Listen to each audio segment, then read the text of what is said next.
Good evening, everybody. My name is Ed Maibach. I'm with the George Mason University Center for Climate Change Communication.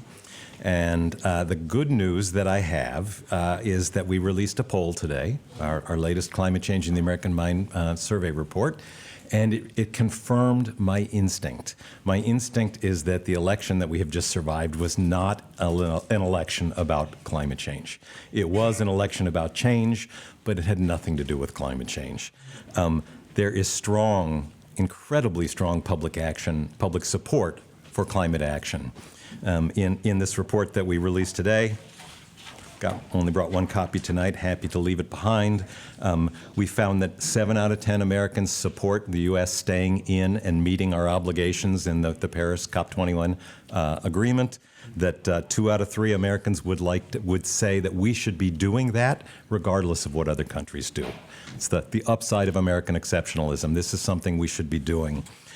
6 out of 10 Americans or more would like to see Mr. Trump and the next Congress do more than has been done about climate change. 7 out of 10 Americans would like to see corporations do more than they have done to address climate change. And this is the most exciting finding from this survey.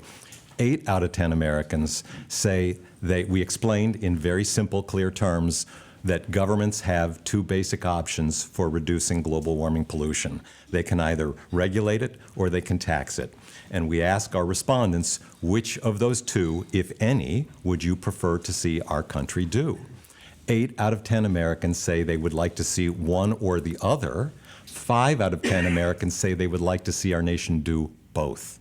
Only 1 out of 10 said neither, and 1 out of 10 was essentially undecided.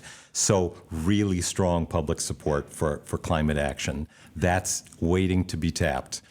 On the other hand, there is unequivocally a climate silence in America today. The average American, while concerned about climate change, rarely, if ever, talks about it.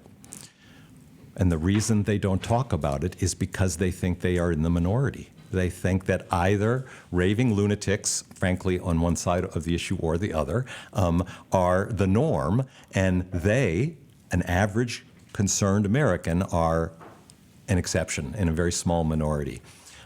So what I think we have the opportunity to do, and Mr. Trump certainly gives every indication of overplaying his hand. As he overplays his hand, I think it creates an opportunity to teach Americans that no, you are in fact the norm. You are in very good company. Most Americans are just like you. They're worried about climate change. They would like to see their nation do the right thing to address climate change. And so, really what we have to do is find a way to break that silence, to start climate conversations, to make people feel comfortable in talking about it, because we don't solve problems we're unwilling to talk about. I know all of you have fabulous ideas about how to do that. I'm convinced that now is exactly our moment to do that.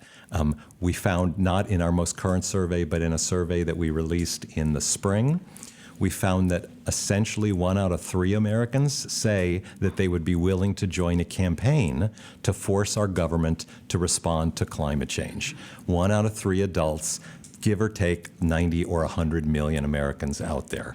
You add up the total number of Americans who've participated with Rainforest Action Network and Sierra Club and NRDC and all of the wonderful civic environmental organizations in America, it does not add up to 90 million, meaning there are a lot more people who I think will respond if we can find a way to ask them to do so.